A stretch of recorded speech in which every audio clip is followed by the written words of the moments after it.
Sir నమస్కారం sir. నమస్తే బాబు. Sir Jaganmohan Reddy గారికి సంబంధించిన ఒక ఫోటో సోషల్ మీడియాలో వైరల్ అవుతుంది సార్. అంటే ఆయన ఒక సామాన్య వ్యక్తిల ఫ్లైట్లో వెళ్ళే ఫోటో సార్ అది. అంటే మొన్నటి వరకు కూడా ప్రత్యేక విమానాల్లో వెళ్ళారు, సీఎం హోదాలో ఉన్నారు కాబట్టి. సో ఇప్పుడు సడన్గా ఇలా ఫ్లైట్లో సాధారణ వ్యక్తిగా వెళ్ళడం అనేది చాలామందిలో ఒక సింపతి క్రియేట్ అయింది అని అంటున్నారు. మీరు ఏ విధంగా చూస్తారు సార్ ఆయన అంటే మొన్నటి వరకు విమానాల్లో ప్రత్యేక విమానాలు వెళ్ళిన వ్యక్తి ఇప్పుడు సామాన్య వ్యక్తిగా వెళ్ళడం? అంటే ఒక రోజులోనే ప్రజలు ఎవరైనా నిర్ణయాలు తీసుకుంటారండి? అసలు ఎందుకు మరి ఆయన చేసిన 999 మందికి గవర్నమెంటే జీతం ఇచ్చింది. అది ఎక్కడి నుంచి వచ్చిందండి? ఒక 6 కిలోమీటర్ల దూరం వెళ్ళాలంటే ఫ్లైట్లో వెళ్ళేవాడు ₹1 కోటి ఖర్చు అయ్యేది. ఆటోలు ఎంత అవుద్ది? ₹200 అవుద్ది 6 కిలోమీటర్లకి. పెద్ద తీసుకుంటే ఎందుకంటే అప్పుడు జనం దృష్టి పడుతుంది. నువ్వెంత సింపుల్గా ఉన్నావు, నువ్వెంత దౌర్భాగ్యపు పని చేసావంటే నీ ఇంట్లో సెక్యూరిటీ, వాళ్ళ జీతాలు గవర్నమెంటే ఇవ్వాలి. తాడేపల్లి ప్యాలెస్లో సెక్యూరిటీ గవర్నమెంటే ఇవ్వాలి. అక్కడ లోటస్ పాండ్ సెక్యూరిటీ వాళ్ళే ఇవ్వాలి. నీ కూతుర్లు అక్కడ లండన్లో చదువుకుంటే నీ కూతుర్లకి సెక్యూరిటీ కంటిన్యూస్గా 365 days నీ కూతుర్లకి సెక్యూరిటీ. ఈ డబ్బు గవర్నమెంట్ డబ్బులోంచి ఇవ్వాలి.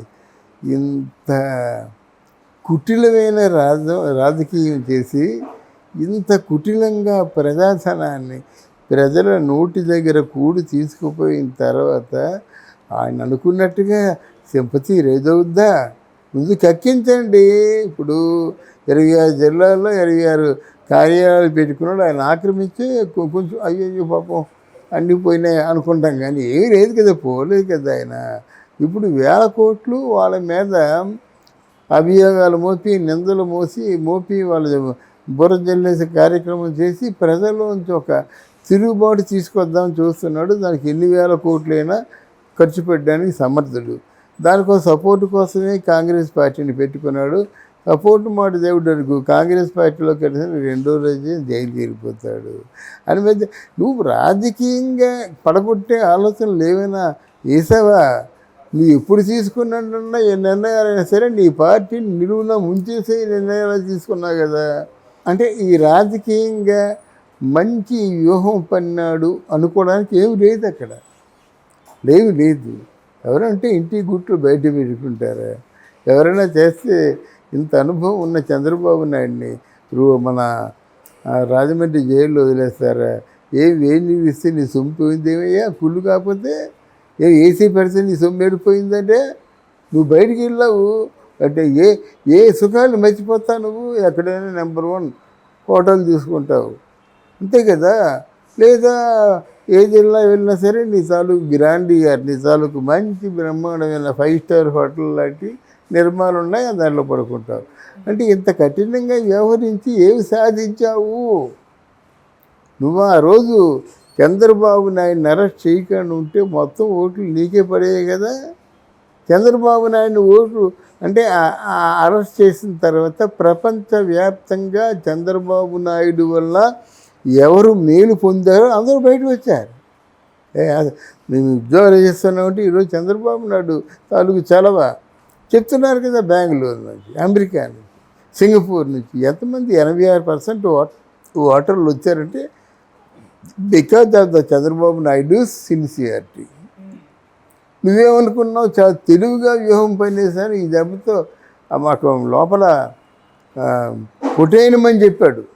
ఈయనే కాకుండా రఘురామరాజు గారు చెప్పింది ఏంటంటే అక్కడ జైల్లో చంపిమని చెప్పాడు. ఆయన చెప్పాడు, రఘురామకృష్ణరాజు చెప్పాడు.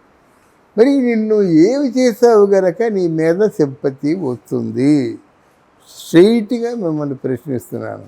నువ్వు ప్రజలకు ఉపయోగపడే డబ్బంతా మొక్కేసి 1000 కోట్లు కాస్త లక్షల కోట్లు చేసి 36 ఎకరాల్లో బెంగళూరు ప్యాలెస్, 33 ఎకరాల్లో ఇనుపులపాయలో ప్యాలెస్, ఆ భూమికి పట్టాలు లేవు, ఏమి లేవు. ఏమిటంటే ఈ దౌర్జన్యం?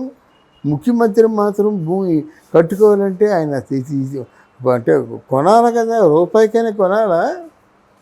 ఎకరా 33 ఎకరాల్లో ఇడుపులపాయలో భవనాలు ఏర్పాటు చేశారంటే ఆ 33,000 ఎకరాలకి కనీసం ఎకరంకి 2,000 5,000 తీసుకోవాలి కదా.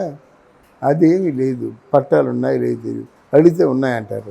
ఎక్కడంటే చూపించు. అందువల్ల ఇన్ని అనర్థాలకి దారి తీసింది కేవలం నీ కార్యాచరణ.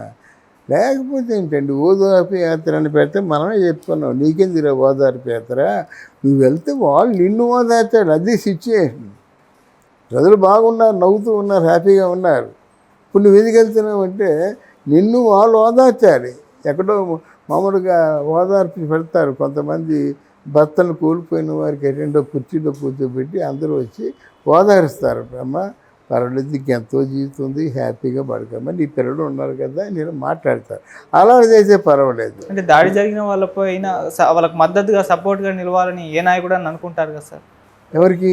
దాడి జరిగిన వాళ్ళ పక్షాన నిలబడాలి, వాళ్ళకి సపోర్ట్ ఇవ్వాలి, మద్దతు. అదే కదా అప్పుడు హోమ్ డిపార్ట్మెంట్లో అని చదివి ఉంటుంది కదా, ఎవరు దాడి చేశారో చూపించండి, I will take immediate action అంటుంది. అక్కడ నేషనల్ మీడియాలో కూడా 36 మంది చచ్చిపోయారు అన్నారు. ఆ నేషనల్ మీడియా అడిగింది వాట్ ఆర్ దే అన్నారు, తత్తి అన్నాడు. ఇప్పుడేదో దాడి రక్తపాతం హింస అన్నారు. మరి రక్తపాతం హింస అంటే ఏంటండి? వాళ్ళే చెప్పారు కదా, ఇక్కడ రక్తపాతం జరిగింది, ఇక్కడ హింస జరిగింది, ఎక్కడ చూసినా ఆంధ్రప్రదేశ్లో రావణ కాష్టం రగులుతుంది అన్నప్పుడు మీరు అంటే రాష్ట్రపతికి రిక్వైర్ చేసుకుంటే రాష్ట్రపతి పరిపాలన వస్తుంది. మరి వాళ్ళకి ఇంటెలిజెన్స్ ఉండదా, సిబిసిఐడి ఉండదా, ఇన్వెస్టిగేషన్ ఏమి ఉండదా, హోమ్ మినిస్టర్ అకౌంటబుల్ కాదా? ఎందుకంత ఇమ్మెచ్యూర్గా ఆలోచిస్తారు? వీళ్ళందరూ అకౌంటబుల్ కదా. ఈవెన్ చంద్రబాబు నాయుడు కూడా అకౌంటబుల్. ఎవరెవరు చచ్చిపోయారో వాళ్ళు ఖచ్చితంగా కేసు పెడతారు. అది కేసు పెడితే all this guys are accountable. మీరు జరగని దాని గురించి ఎందుకు మైండ్కి ఏం మారుతుంటే ఎలాగొద్ది? రోజు రోజుకి ప్రజల్లో ఆయన మీద ఉన్నటువంటి ఆ 1% విశ్వాసం అయినా తొలిగిపోతుంది. అంటే చాలామందికి కాస్త ఆ ఫోటో చూడగానే సార్ సింపతి రైజ్ అయింది అని అంటున్నారు, నిజమేనా సార్? అవునండి. ఇది వరకు ఎప్పుడైనా చేశాడా? ప్రశ్నకు సమాధానం చెప్పండి. ఇదివరకు ఎప్పుడైనా ప్రెస్ మీట్ పెట్టాడా? ప్రశ్నకు సమాధానం చెప్పండి. ఇదివరకు ఎవరికి ఆ 2-3 ఉన్నారు చూసారా, ఆ హీరోయిన్లోనూ హీరో లెవెల్లో ఒకరు 2 ఉన్నారు, వాళ్ళకి తప్ప ఇంకెవరికైనా అపాయింట్మెంట్ ఇచ్చాడా? మిగతా రెస్ట్ ఆఫ్ ది 140 పీపుల్ ఏంటండి, ఒక్కరోజు అపాయింట్మెంట్ ఇచ్చావా? డబ్బు ఖర్చు పెట్టుకొని గెలిచినందుకు ఏంటయ్యా నీ బాధ అని అడిగావా? వాళ్ళు నీ సొంత బిడ్డలా చూసుకోవాలి. చూడకంటేనా నీకు ఆ సజ్జల ఓడు సరిపోతాడు, విజయసాయిరెడ్డి సరిపోతాడంటే ఎలాగవుతుందండి? వాళ్ళిద్దరి వల్ల అయిపోతుందా? విడుదల రజని సరిపోతుంది, రోజా సరిపోతుంది, 2.